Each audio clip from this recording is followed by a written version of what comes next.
Okay साहेब, उपमुख्यमंत्र्यांचा दौरा होता, शेवटच्या टप्प्यात निवडणूक आली आणि त्याचा दौरा होता आहे. कसा फायदा होईल या निमित्ताने?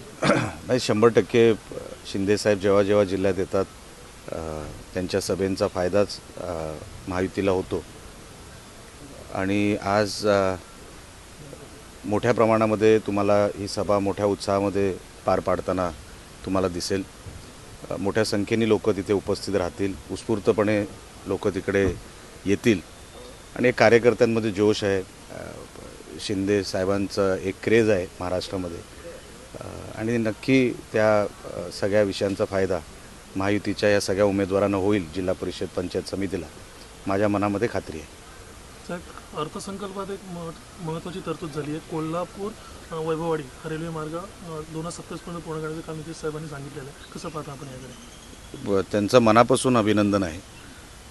पालकमंत्री नितेश राणे यांनी अनेक वर्षांपासून हा पाठपुरावा सातत्याने चालू ठेवला, त्याला यश मिळालं, त्याबद्दल त्यांचं मनापासून कौतुक आणि अभिनंदन.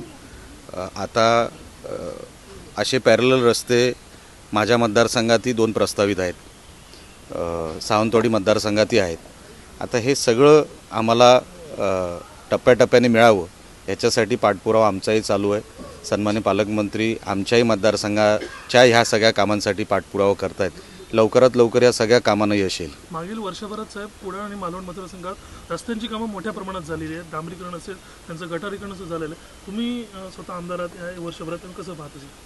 पहिले तर तुमचे मी आभार मानतो. तुम्ही ह्या कामांची दखल घेतली त्याबद्दल मी तुमचे आभार मानतो.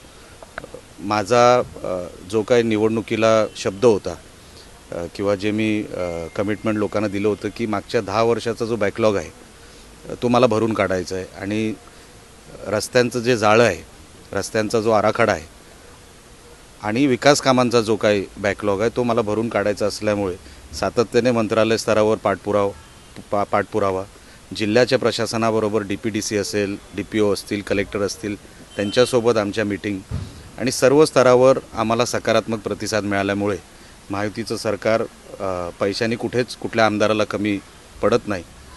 आणि मोठं योगदान सन्मान्य शिंदे साहेबांचं आहे, सन्मान्य फडणवीस साहेबांचं आहे. अजितदादा होते, अजितदादांनी खूप मोठ्या प्रमाणामध्ये पैसा मला दिला. मी सगळ्यांचे आभार मानतो. पण अजून हे काम संपलं आहे असं मला हे म्हणण्याचं कारण नाही.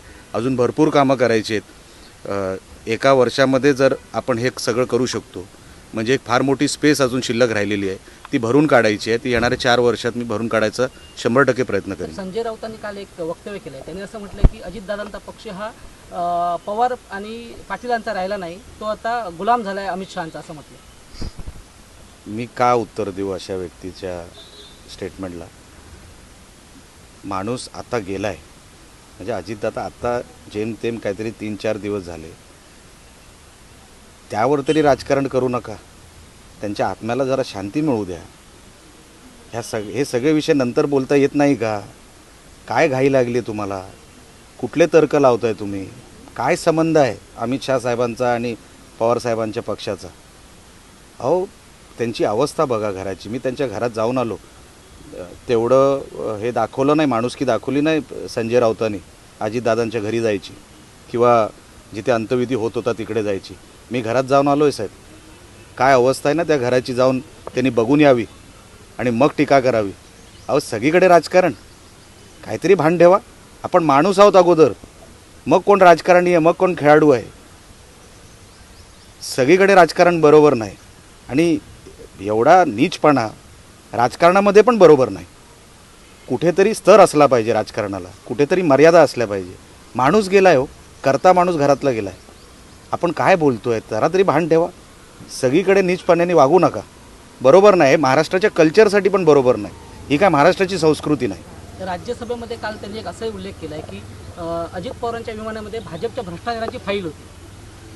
म्हणून मी तुम्हाला बोललो ना, सगळीकडे राजकारण करणं बरोबर नाही. ते उद्या काही म्हणू शकतात. त्या माणसाला काय आहे का कोणाचं?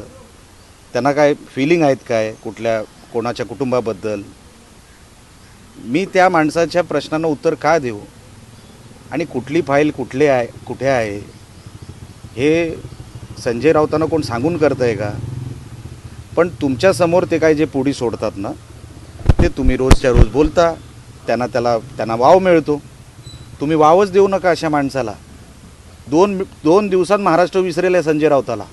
तुम्ही जर त्याला वाव दिला नाही ना, हे सगळं विचारून, कुठे काय हातपाय नाही, कुठल्या विषयाला कुठे संबंध नाही, काही बोलायचं त्यांनी आणि आम्ही उत्तर द्यायचं, एवढे काय स्वस्त आम्ही झालो नाही.